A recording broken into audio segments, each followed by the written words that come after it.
Então vambora, torcedor vascaíno, vambora para mais um vídeo, mais um Boa Noite Gigante aqui no nosso canal do Gigante Vasco, o último vídeo desta terça-feira. Uma terça, inclusive, muito agitada na nossa colina histórica. Terça de novidades quanto à partida, que estará acontecendo neste próximo sábado contra a equipe do Criciúma em São Januário. Hoje, mais um dia normal de atividade no CT Moacir Barbosa.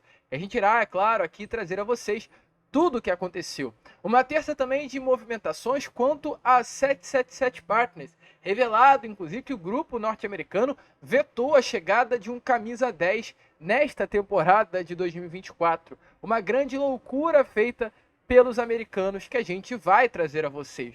Uma terça-feira também de movimentações quanto ao lado associativo, pois uma figura, um personagem importante dentro do Vasco da Gama, que foi uma das peças chaves na reforma da sede náutica da Lagoa aqui no Rio de Janeiro, foi suspensa as suas atividades dentro do clube. A gente também vai explicar essa situação. Zé Colmeia está praticamente banido do Vasco da Gama. Que loucura, né? Mas calma, que a gente vai explicar isso a vocês. E falar também sobre CPI da manipulação. Uma CPI que foi aberta nestes últimos dias lá no Senado Federal, que tem como objetivo principal fiscalizar possíveis resultados manipulados neste campeonato brasileiro.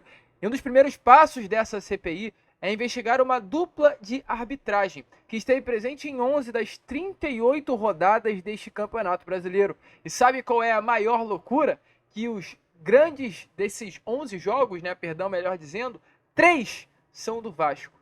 Em 3 dos 11 jogos em que essa dupla participou, o Vasco foi o clube que eles mais estiveram presentes. Em 3 vezes. A gente vai explicar essa situação a você. O certo é, muita água vai rolar embaixo dessa ponte da CPI.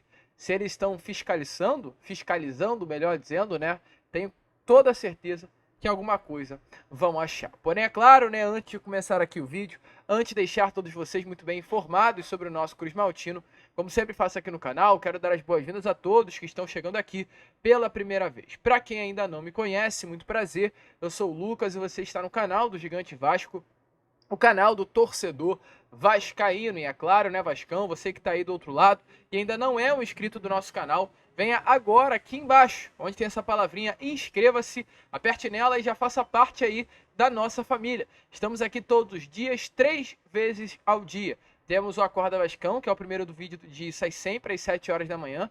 Temos também o Fala Gigante, que é o segundo vídeo do dia e sai sempre pela parte da tarde. E temos o Boa Noite Gigante, que é o terceiro e último vídeo do dia, que sai sempre pela parte da noite. Então, não perca tempo, fique ligado aí no nosso canal, ajude sempre o nosso crescimento. Além disso também, torcedor vascaíno, além da sua inscrição, também curta o nosso vídeo, compartilhe aí o nosso conteúdo, ajude o nosso crescimento, pois o canal do Gigante depende muito da sua ajuda. Show, Vascão! Vamos então, sem muita enrolação, falar logo de Vasco da Gama. A começar aqui, primeiramente, este Boa Noite Gigante, falando sobre a grande polêmica desta terça-feira, que foi uma novidade tratando exatamente desta CPI que a gente acaba de trazer a vocês. John Textor ontem deu um depoimento ao Senado Federal nessa CPI da manipulação que foi aberta, uma CPI, no caso você aí que está do outro lado, que não sabe o que é a Comissão Parlamentar de Inquérito. Isso é uma CPI. É uma forma de o Poder Legislativo do Brasil exercer a sua função fiscalizadora, abrindo uma CPI. A CPI que foi aberta foi a CPI da manipulação, que é uma CPI que tem como principal objetivo buscar resultados manipulados dentro do futebol brasileiro.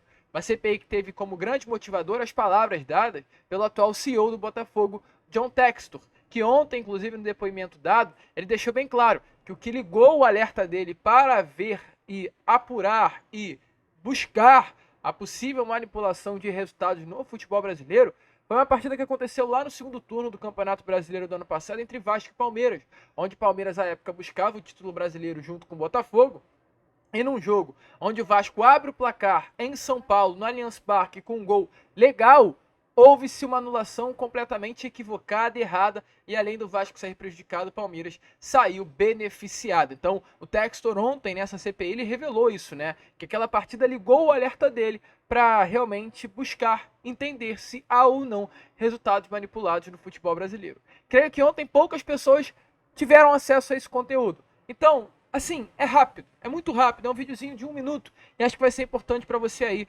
entender o que está acontecendo. Dê uma olhada rápida nas palavras de John Textor, né, perdão, sobre essa partida de Vasco e Palmeiras que o fez ligar o alerta com relação à manipulação de resultados no futebol brasileiro. Naquela situação particular, revela que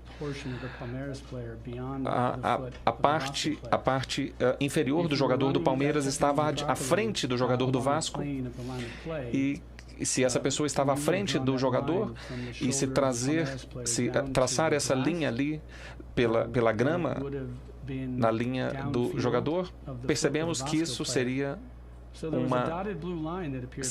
se essa linha pontilhada estava aparecendo ali na tela, e ao inspecionar aquela linha da forma mais atenta, depois que nós vimos, aquela linha estava inclinada para frente do ombro para incluir o pé do jogador do Palmeiras, e o jogador do Vasco foi declarado como impedido.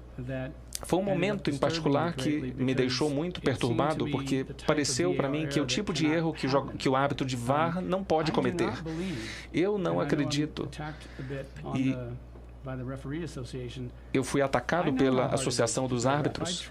Eu sei o quanto é difícil, o quão difícil é ser um árbitro. Então, como vocês viram aí, né, torcedor vascaíno, foi importante, acredito que você que está aí do outro lado, ver esse vídeo de John Textor para entender melhor a situação. E hoje houve algumas novidades e algumas movimentações exatamente dentro dessa CPI da manipulação, pois houve uma argumentação de um senador nesta tarde de hoje, nesta quarta-feira, que confirma que Rafael Claus e Daiane estiveram juntos escalados em 11 das 38 rodadas do Campeonato Brasileiro. E o que isso tem a ver? No caso, o Claus como árbitro de campo e a Daiane Muniz como a VAR. A Daiane Muniz, inclusive, né, foi a árbitra que esteve escalada para o VAR naquele jogo em São Januário contra o Grêmio, onde houve aquele pênalti vergonhoso em cima de Pablo Galdamez e não foi marcado. E a Daiane apareceu junto ao Claus, só para repetir esse fato a vocês, 11 vezes juntos no Campeonato Brasileiro do ano passado. E por que é esquisito esses dois estarem juntos em 11 rodadas? O que tem de mais nisso? Para você ter uma noção do quão isso é esquisito de fato, de acordo com justificativas dos próprios senadores, outras duplas, elas são escaladas em no máximo 3 rodadas assim, juntas. Não há essa normalidade de duplas, no caso o árbitro de campo e o árbitro do VAR, serem escalados em 11 rodadas. O máximo que foi visto era uma dupla ser escalada 3 vezes assim no mesmo, assim, 3 vezes juntas, né? 3 rodadas no máximo. Daiane Muniz e Rafael Claus foram escalados 11 rodadas, 11 vezes juntos, muito além do normal. Isso ligou o alerta, né? Pois, por quê? Um árbitro de campo e um árbitro de VAR normalmente são escalados pela média em 3 rodadas juntos, e a Daiane e o Claus são escalados em 11 jogos juntos. O que isto está acontecendo? E o documento diz assim, ó, é flagrante que essa enorme quantidade de atuações conjuntas da dupla causa estranheza e cria exposição desnecessária aos dois. Afinal, é notório que o risco de erro é proporcional ao número de atuações, diz no caso o documento. E após aí a votação dos senadores na sessão que ocorreu na quarta-feira, serão definidas as datas das oitivas, e os ofícios serão encaminhados aos agentes requeridos. E nos jogos que estão aparecendo aí na imagem a vocês, que essa dupla esteve presente juntos, dos 11 jogos, das 11 rodadas, em 3 vezes o Vasco aparece como citado no documento. No jogo que aconteceu no dia 15 de abril, lá no Mineirão, na estreia do Brasileirão, onde o Vasco venceu o Atlético pelo placar de 2-1. Flamengo e Vasco no segundo turno, onde o Flamengo venceu pelo placar de 1-0. E um Vasco e Fluminense no dia 16 de outubro, onde Vasco e Fluminense se enfrentaram. O Vasco venceu pelo placar de 4-2. O Vasco é a equipe que mais esteve presente, né, no caso com Claus e Daiane Muniz no VAR. Então o documento assinado por Cajuru e pelo senador Carlos Portinho do PL diz que infelizmente a dupla acabou ainda se envolvendo em lances polêmicos em algumas dessas partidas de 2023. E prossegue: isto posto, torna-se cristalino que o depoimento de sua senhoria servirá para que esta CPI conheça melhor os detalhes acerca da confecção da tabela de árbitros, bem como sobre um funcionamento do sistema de comunicação de VAR. Então o caldo está entornando, o negócio está ficando sim esquisito para a CBF. E em tom de resposta, a CBF escalou para um jogo que estará acontecendo agora, neste próximo domingo, entre Flamengo e Botafogo, um clássico que, além de clássico, dará a liderança do Campeonato Brasileiro a uma dessas duas equipes. Um trio de arbitragem muito forte. Colocou na mesma partida um trio que hoje é considerado um dos principais árbitros do futebol brasileiro, que foi no mesmo jogo Rafael Claus como árbitro de campo, Rodolfo Toschi Marques como VAR e Anderson Daronco como quarto árbitro. Então eles pegaram os principais árbitros de campo e colocaram juntos na mesma partida para evitar que erros aconteçam. Mas essa tentativa de resposta da CBF, diante de tantas críticas, ou seja, significa que eles sentiram as críticas sendo feitas, as análises, né? Ali a busca, a fiscalização, colocando, é claro, né, esses três juntos no mesmo jogo, evidencia mais do que nunca que pode ser que realmente tenha alguma coisa acontecendo. E o Botafogo enviou um ofício à CBF pedindo para que, mesmo diante dessa postura da CBF de tentar colocar os seus três principais árbitros em um jogo, não quer Rafael Claus presente no árbitro, como árbitro de campo, né, no jogo desse próximo domingo contra o Botafogo. Inclusive, né, o Botafogo pede aí a CBF para que Claus seja afastado até a conclusão da CPI da manipulação de jogos e apostas esportivas. Então, caldo está entornando, o negócio não tá maneiro. E para Daiane Muniz e Rafael Claus, esses dois árbitros aí que realmente, sinceramente, tem um negócio esquisito com relação a Vasco da Gama. A Daiane, inclusive, em uma rodada em jogos do Vasco, já conseguiu prejudicar a Cruz Maltino com aquele pênalti não marcado.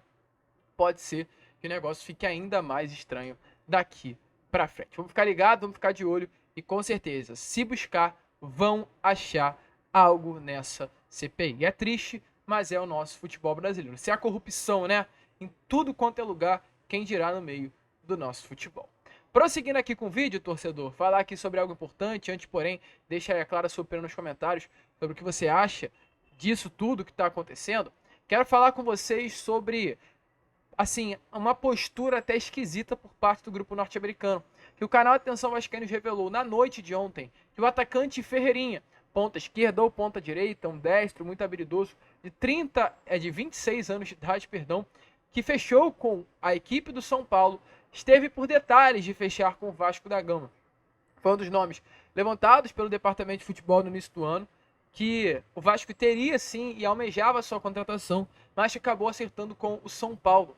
Hoje o São Paulo Ferreirinha vive uma ótima fase, tem 5 gols marcados já nesta temporada, como no ano passado também com a camisa do Grêmio foi muito bem, né? 7 gols e 6 assistências para um ponta, números bons, porém mesmo diante de todos esses números bons com o Grêmio, e é claro, a evidência de que com a camisa do Vasco poderia também ter números bons, foi um nome vetado pelo grupo norte-americano. Informações dadas pela Atenção Vascaínos é que a 777 não quis o Ferreirinha. O grupo norte-americano que de fato vetou a chegada do atleta ao Cruz Maltino. E foi exatamente por isso que o Vasco acabou não avançando nas tratativas. E por não fechar em Ferreirinha, acabou fechando com o Adson, o que é de fato louco, né? Pois o Vasco pagaria pelo Ferreirinha o que o São Paulo pagou ao Grêmio. São Paulo pagou ao Grêmio inicialmente 12 milhões de reais por 35% dos direitos econômicos do atleta e terá que pagar nos próximos anos 10 milhões de reais ao jogador por mais 30% dos direitos econômicos. Então o Vasco poderia pagar 12 milhões de reais ao Ferreirinha e preferiu pagar 30 milhões no Adson. O Adson que tem 2 gols com a camisa do Vasco, enquanto o Ferreirinha, um jogador mais forte fisicamente, mais experiente no quesito titularidade, a grandes conquistas, a time grande como é o Grêmio, o Vasco teve aí o nome negado por parte do departamento de futebol do grupo norte-americano. É de fato uma grande loucura o que acontece dentro do Vasco da Gama, principalmente esses pitacos dados pela 777 dentro do nosso Vasco. É difícil até mesmo de falar, né, entender o que acontece no nosso Cruz Maltino. E também, prosseguindo aqui o vídeo, né, já que estamos falando sobre reforço, onde, porém, deixe a sua opinião nos comentários se você discorda ou não dessa atitude do grupo norte-americano de ter negado a vinda de Ferreirinha. Amanhã, 13h, estará acontecendo uma entrevista coletiva em São Januário. O volante Hugo Moura, o mais novo reforço do Vasco, estará falando pela primeira vez como novo reforço do Vasco da Gama. E é claro, a gente aqui do canal Gigante estará amanhã 13h em São Januário para cobrir essa entrevista coletiva. Então, você vascaíno que tem uma pergunta a ser feita ao Hugo Moura, deixa aí nos comentários. A gente vai estar ligado, vai estar de olho e selecionar a melhor das perguntas que tiver aí à nossa disposição para perguntar ao mais novo reforço do Vasco. Então, uma participação legal aí que a gente quer fazer com vocês. Deixa aí, qual pergunta você faria ao novo volante do Vasco da Gama? E seguindo aqui, né, vascaíno, porque é claro, temos muitas informações a trazer ainda neste Boa Noite Gigante. Quero falar com vocês sobre mais um dia agitado no nosso Vasco da Gama, principalmente no CT Moacir Barbosa. Hoje foi dia de treino no nosso CT, treino de preparação para a partida contra a equipe do Criciúma. O elenco que se reapresentou ontem pela parte da tarde, após um dia de folga, de descanso neste último domingo, retornou hoje ao nosso CT. Ainda sem a presença, inclusive, também do chileno Guerry Medel. O zagueiro, o capitão do Vasco da Gama, segue em Santiago, no Chile. A mãe do atleta passa por um problema grave de saúde. Inclusive, Medel, nesses últimos dias, vem através de suas redes sociais pedindo de maneira até insistente e incessante doação de sangue. Ele até chegou a pedir, né, uma doação de 36 pessoas, né, para que pudesse dar sangue à sua mãe, que passa por um problema aí de saúde bem grave. Inclusive, quando o Medel chegou ao Chile, a mãe dele piorou. Então ele ainda se encontra lá, não retornou ao Brasil, já está há mais de uma semana no seu país de origem, ao lado da sua família. Ele disputou apenas uma partida, né, com a camisa do Vasco, que foi contra a equipe do Grêmio, não enfrentou nem Red Bull Bragantino no meio da semana e muito menos o Fluminense neste último final de semana. Foi liberado pela comissão técnica, expectativa é que ele chegue aí ao Rio de Janeiro nesses próximos dias, ainda nessa semana, porém não há uma expectativa com relação à possibilidade dele jogar contra a equipe do Criciúma neste próximo sábado. Há sim uma chance, porém pequena, porque o Medel já está há muito tempo sem jogar, o Medel está há muito tempo sem treinar, não sabe a forma física de Medel quando chegar ao Rio de Janeiro. Então, colocando tudo isso na balança, a chance dele vestir a camisa do Vasco na quarta rodada do Campeonato Brasileiro é pequena. Então, sem Medel, Ramon tem que buscar uma dupla de zaga para formar ao lado de Léo. E fica essa questão. Se vai ser a dupla de zaga que enfrentou a Red Bragantino na quarta-feira, formada por Léo e João Vitor, ou será a dupla de zaga que enfrentou a equipe do Fluminense neste último sábado, que foi Léo e o zagueiro Maicon. O certo é, Medel faz muita falta. A gente deseja, claro, toda a sorte do mundo à mãe dele, uma boa recuperação. E há, sim, uma chance pequena dele retornar ao Vasco para enfrentar a equipe do Criciúma. E falando em retorno, quem deve retornar sim ao Vasco da Gama é o meia francês Dimitri Payet. O jogador está em fase final de recuperação, tem condições físicas sim de ser relacionado para a partida contra o Criciúma e será reavaliado nestes próximos dias. O Ramon deixou bem claro que vai colocar o Payet dentro de campo se ele estiver 100%. Quer ter o Payet 100% para enfrentar a equipe do Criciúma, e a reavaliação será exatamente para isso, para que Payet possa entrar e decidir jogos. Se não for para ele estar bem fisicamente entrando em campo, é melhor deixá-lo recuperando. Então, vamos ver aí de fato o que estará acontecendo. O certo é, Payet hoje já treina com grupo, já treina com bola, é uma grande expectativa para o seu retorno. E para fechar aqui este Boa Noite Gigante, quem poderá estar retornando ao time é Ryan, e não apenas retornando à lista de relacionados, como entrando como titular. Ryan, que não vem sendo titular do Vasco há muito tempo, salvo engano, a última vez que Ryan entrou como titular no jogo do Vasco da Gama foi lá contra o Internacional no primeiro turno do ano passado. De lá para cá, o Ryan não teve oportunidade em nenhum momento como titular, sendo comandado pelo técnico argentino Ramon Dias, um jogador aí que é diferente, é jovem, 17 anos de idade, tem um futuro brilhante pela frente, não há dúvida nenhuma, mas que vem sendo pouco utilizado, né, pelo técnico argentino. É uma expectativa grande para que nessa temporada de 2024 o técnico utilize cada vez mais o jovem jogador. Ryan entrou, vestiu a camisa do Vasco contra Grêmio, Bragantino e Fluminense, porém não foi titular em nenhuma das três partidas. De fato, o último jogo de Ryan como titular foi a partida que aconteceu realmente contra a equipe do Internacional em Porto Alegre na temporada de 2023. Ele pode estar ganhando essa chance contra a equipe do Criciúma nesse próximo sábado. A informação é que ele vem impressionando nos treinos e realmente entrou muito bem nos jogos neste Campeonato Brasileiro. Você acha que Ryan merece uma vaga como titular? Deixa aí a sua opinião nos comentários. A gente fica por aqui. Esse foi o nosso Boa Noite Gigante. A gente vai deixar para falar com vocês, até para não ficar um vídeo tão longo, né, sobre a situação de Zé Colmeia, esse possível banimento do Vasco da Gama no Acorda Vascão de amanhã, às 7 horas. Então, olha, Vascão, é o seguinte, não perca. Volte amanhã, 7 horas da manhã aqui em ponto, que a gente vai trazer aí essa informação muito importante sobre a situação do Zé Colmeia a você. Então, fique ligado, se inscrevam no nosso vídeo, compartilhem o nosso canal, ajudem o nosso crescimento. E como sempre falamos aqui, é claro, saudações vascaínas.